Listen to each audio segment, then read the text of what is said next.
Hello everyone, this is Joe Cole10. Welcome back to Let's Play Lego City Undercover. We're ready to tackle King's Court Free Roam. Let's go ahead and start over here with this vehicle call-in point.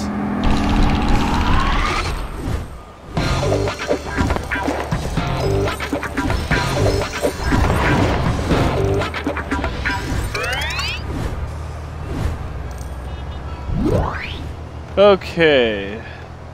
There's also the miner's boulder over here someplace.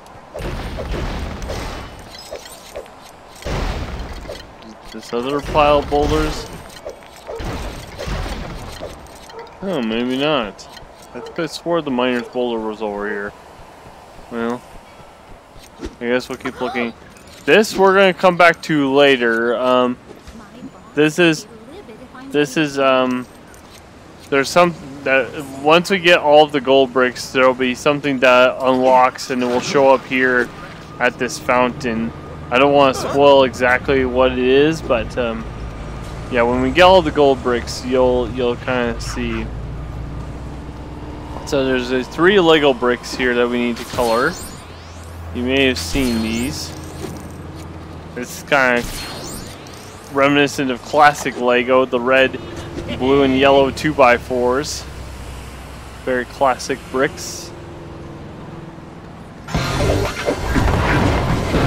we got Dr. Watson. That's Dr. Watson from Sherlock Holmes. Very fitting. There's also some of these phone booths around here that we need to color. Yeah, a lot of you kids these days probably don't even know what phone booths were. So, shockingly, there was a time when cell phones did not exist. Maybe your parents have told you about it, maybe they haven't. But yeah, there was a time before cell phones. And so, if you were going on if you're traveling or something and wanted to call back home, you would have to find one of those phone booths and pay money to call whoever you were going to call. And they would charge you, I don't know, maybe it varied on the phone booth and stuff, maybe like $1 or something, and you would only get like a certain amount of time to call back home before it would disconnect you. Yeah, so now of course everyone these days has cell phones, so, and I vaguely remember those days because I'm old enough to remember such things. Is that all the ones up here? I hope so, because I'm going to drop down. If you miss any though, it's pretty much game over, because once you drop down it's hard to get back up. So, but yeah, I kind of remember those days a little bit when I was a kid. I kind of remember when cell phones first came out. I didn't get a cell phone for the longest time. I didn't get a cell phone until I was like in high school, I think. Yeah, so, and my first cell phone that I started with was one of those flip phones. So yeah, that was like a little bit before smartphones came out. And those old flip phones were not the easiest to manage. You know, basically all you could do with those flip phones was calling, texting, which texting one of those was not easy. And you could do maybe a little. You could maybe hook it to the internet. I don't even know if you could. But there was very limited stuff that you could actually do with those flip phones back in the day. It wasn't too fun. But yeah, I got a smartphone, you know, and ah, dang, that's a super brick. Are you kidding me? Isn't there like an area above this tunnel that? Well, there was the one on the downtown side, but we already got that, so maybe not. I could have swore there was something. Anyway, so yeah, I kind of remember that. Now I'm kind of dating myself with remembering some of this old stuff, but I remember the time before the internet existed. Yeah, believe it or not, the internet was not always around either. There was a time. Basically, it was playing on CD-ROMs on the computer back in the day, either like Lego Island or other CD-ROM games. That was pretty much my source of entertainment when I was young. It wasn't until I was a little bit older that the internet came out. And even when we first got internet, it was really slow. Like, it took forever to load stuff. So don't ever complain about the internet being slow, kids, because you have no idea how slow it was when the internet first came out. You have no idea.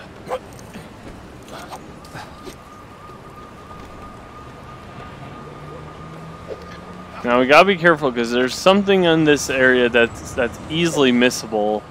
It's like a jukebox or something, and I may have already missed it. I may have to backtrack. Okay, there's a coffee break there. Yeah, I think I already missed some stuff. So it might be within my better judgment to backtrack here a little bit.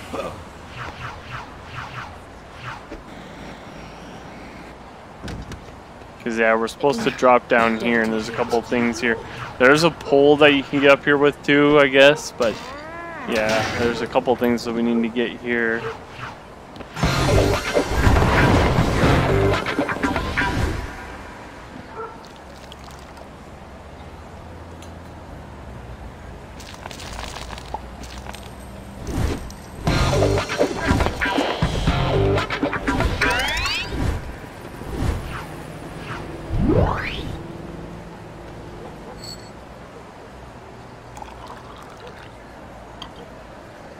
Yeah, I don't know.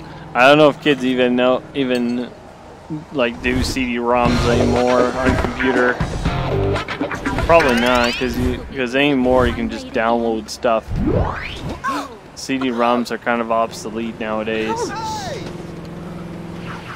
The only time you really use discs anymore is for like video games, like on Xbox or PlayStation. Even then, a lot of video games are going digital now too, so you don't even really need the discs anymore.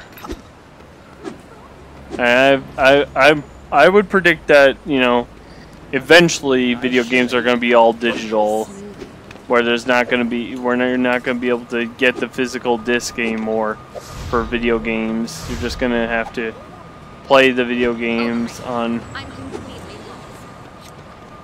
You're just going to be able to play the games digitally, I think that's probably going to happen, in the near future. Considering that some Microsoft's consoles with Xbox, a lot of the Xbox consoles don't even have optical drives anymore, which kind of sucks because it's like, what if you want to watch movies on Xbox? I mean, I understand a lot of people don't own like DVDs and Blu-rays anymore, but I do. I prefer owning DVDs and Blu-rays because what if a movie you like got pulled off a streaming service, You just never know when they're gonna pull certain movies off of streaming services. And so it's better to have physical copies of movies because, what if a certain movie got canceled for something,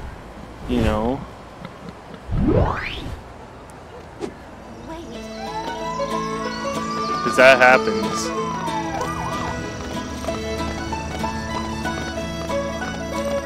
There's a lot of movies that have gotten canceled over the years. And, some of it's justified, some of it isn't, and again, a lot of that is, subjected to people's opinions on the matter, and everyone has opinion on the stuff these days, so.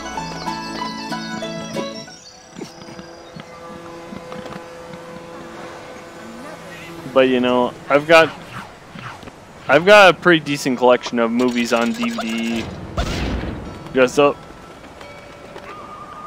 so I never have to worry about, Plus, streaming services are kind of expensive to have. You know, if you have to pay so much per month, that can add up pretty fast. Whereas yeah, you buy a DVD, you know, yeah, you have the expense of buying it, but then once you buy it, then you have it for pretty much ever, you know. DVDs last for quite a while, you know. They don't wear out too quickly. So we're gonna have to go back up there again because there was a scanner thing up there. It's kind of unfortunate that we have to climb this twice. This isn't even where the free run is at. The free run is in the area where we got the red brick earlier. But we'll get it later. But yeah, I just,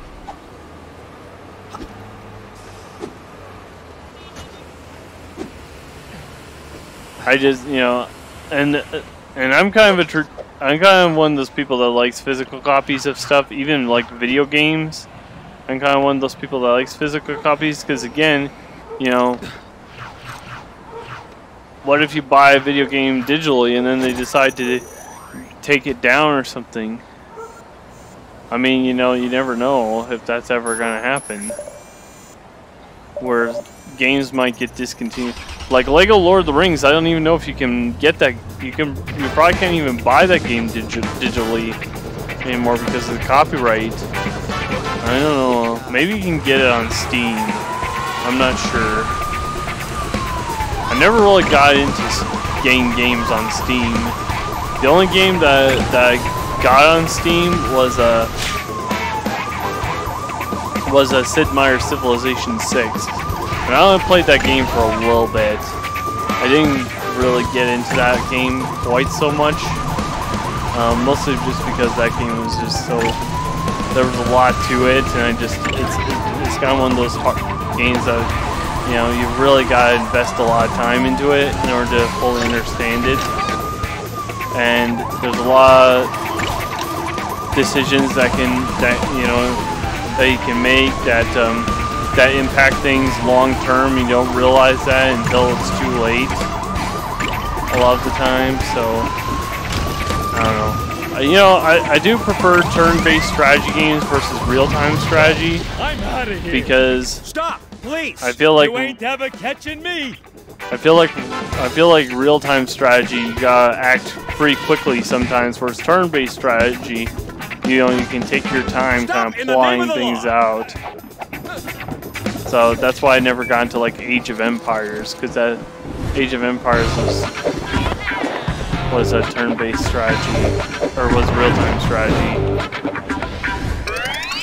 But Age of Empires is also not as complex as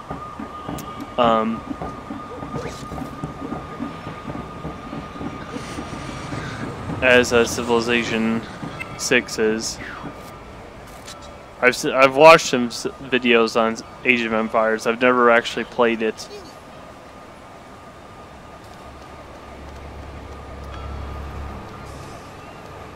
Sunny skies again. Okay, I might go for City Hall here next. City Hall is not too bad to climb up. I don't know if we have to climb this more than once, but it wouldn't entirely surprise me. Just given that there's a share of stuff here on top of City Hall.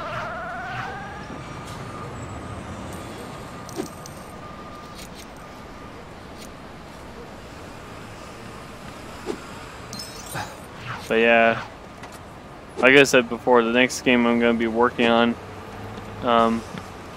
is Lego Dimensions. I'm not going to be recording that game, but I'm going to be playing it. We'll see. Maybe at some point I'll do like a review of the game, and what I might also do is depending on how good Lego Dimensions ends up being, I may possibly have to update my list of Lego video games, because that list didn't factor in Lego Dimensions at the time, because I've never played Lego Dimensions before. But we'll see. Because it's probably going to be a while before I fully 100% the game, like I've said. But we'll see how it goes.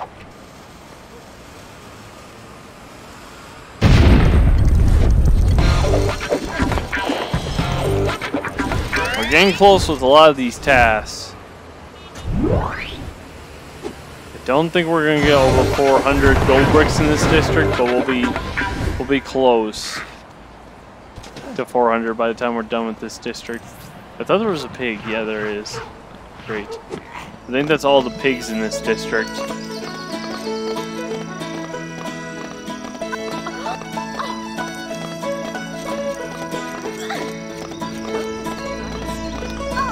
But yeah, I'm definitely, you know, like I said before, I'm definitely feeling that end game rush, but I don't know if I'm going to be able to finish off the game in this recording session.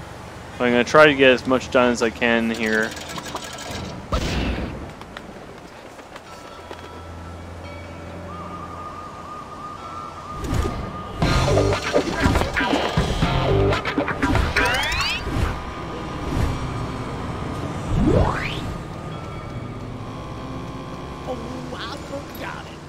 But yeah,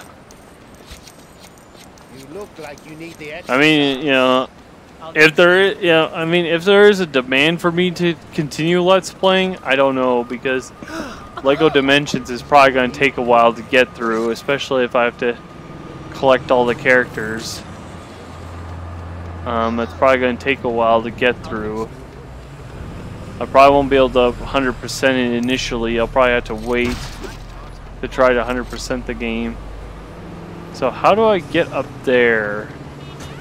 Do I have to get that from the roof then, or what? I don't know. No, is there anything in particular up there? It doesn't look like it. Maybe I can wait. I know there's a race over here. Yep, there it is. I might wait with that race, because I don't remember how tough that race is.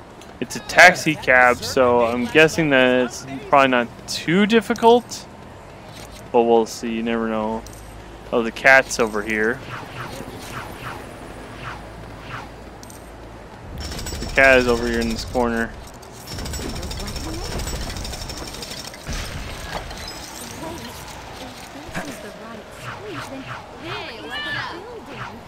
Come on.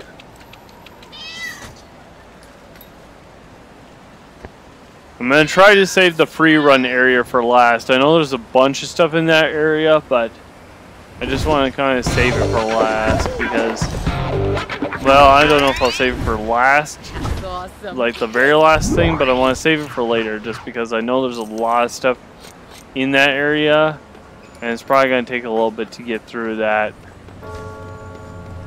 Probably like next episode, maybe, depending on how things go in this episode.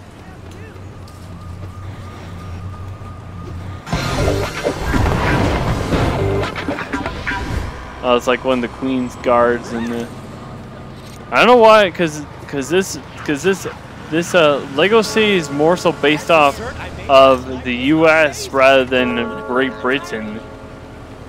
So I don't know why they have the British Queen's Guards, or the King's Guards now, I should say. Now it's King Charles.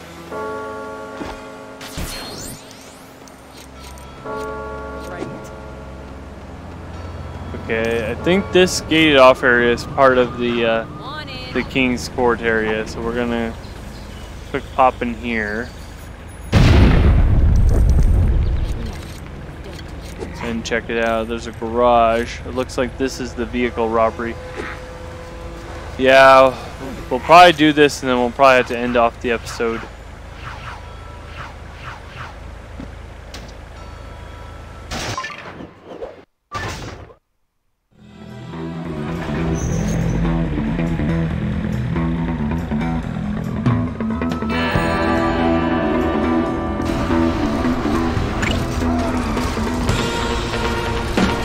Yeah, I mean, even though a lot of some of these districts are themed, it's kind of based off of various cities in the U.S. Like, you know, like San Francisco with the bridge, and I think some of the Cherry Tree Hills area is based off of San Francisco. Then there's Liberty Island, which of course is New York. Plus, the Bright Lights Plaza is kind of New York with the Times Square theme and stuff. This Paradise Sand is kind of the Miami Beach area. There's a bunch of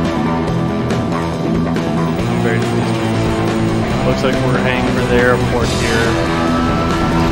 Not, yeah, ooh, that was close. Got lucky there. I was hoping I could just ram through that guy, but he decided to try to knock me over, and he almost was successful in doing so.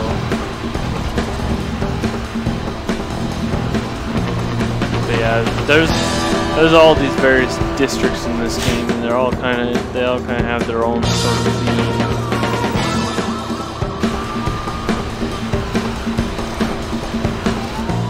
Like the Fresco is kind of the Little Italy district of the game. Oh no!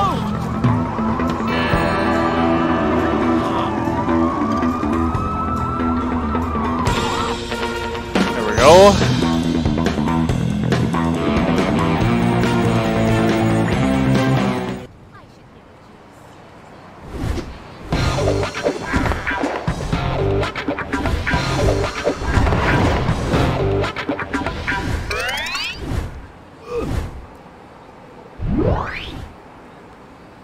Okay, let's go ahead and head back to King's Court here, and then we'll probably call it here. In the next episode, we'll pick up where we left off. I'll probably tackle the free run area next.